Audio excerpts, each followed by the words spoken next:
Stress eating and increased cortisol levels, they can turn added anxiety into a bigger problem and a growing waistline. No! Dr. Larry Emdur here to help us get a handle on hectic times and share what he thinks about popping pills, how that can affect our stress levels by taking them down. What do you think about that? Well, stress raises our cortisol level, which 10,000 years ago, if you're going through a period of starvation, that's a great thing because it causes fat to be deposited in your midsection so you can survive a period of famine.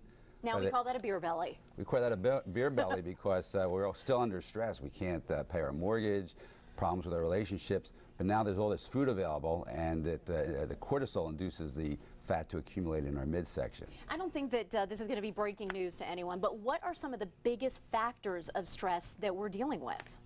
Well, I mean, just living in today's society with what's going on with the economy, people losing their jobs, as I mentioned, problems with relationships. The stress raises your cortisol level. Cortisol is a good thing in moderation, but prolonged stress has very deleterious effects on our health. Besides the effect on our weight, it causes something called metabolic syndrome or prediabetes. But there's things we can do to reduce stress and cortisol levels, and that includes exercise. It includes things like Tai Chi and meditation and prayer. So there's natural things we can do every day to reduce our stress level and reduce our cortisol level. When that cortisol level gets up to a stage that is extremely high, physiologically, what does that do to our bodies?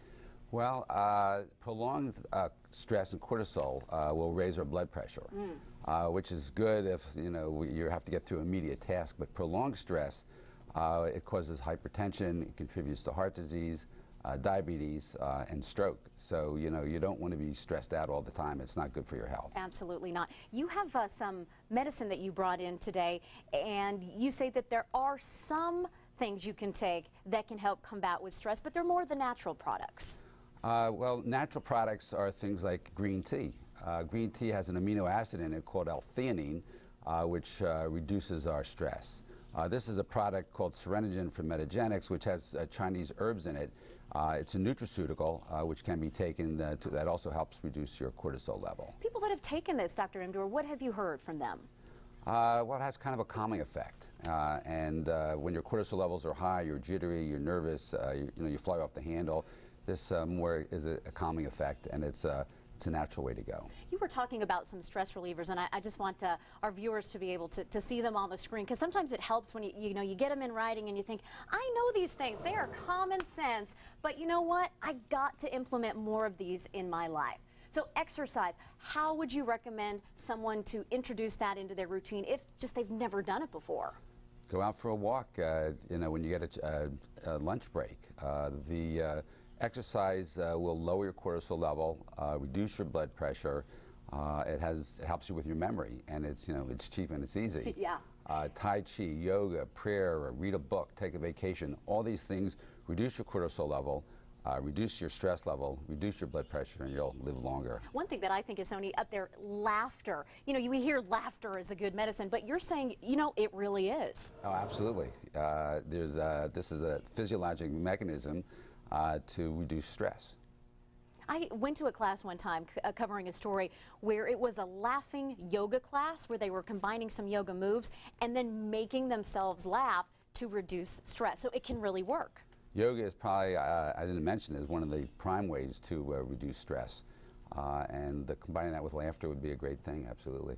I know a lot of times when people are undergoing stress, and there's so much of it going on right now, we might want to turn to food or something to comfort ourselves. Is there anything you could advise from a medical standpoint to have people maybe kind of take a step back and don't go for that immediate comfort, but go for just that long-lasting stress relief? Foods are great, but it's the foods you choose. If you feel stressed out, it'd be better to take a protein food rather than a carbohydrate food. Like a bunch of almonds, nuts. Almonds would be good. Even an apple, celery. I would stay away from the donuts and breads and the high fructose containing drinks, because that actually raises your cortisol level. What about just if you're at a cubicle at work? What about just some simple breathing exercises? Breathing exercises are great, or even if you could take a 5-minute nap, 10-minute nap. I'll ask the boss, maybe after the show is over. Dr. Larry, thank you so much for joining us today. And from Alvarado Hospital, you guys always have such great advice for things that really all of us deal with in this time. My pleasure. Good to have you on today. Coming up next, STL shouts out for all of our birthday club members. Plus, rodents rule when it comes to vacation photos. See how squirrels are sneaking into pictures across the country when STL comes right back.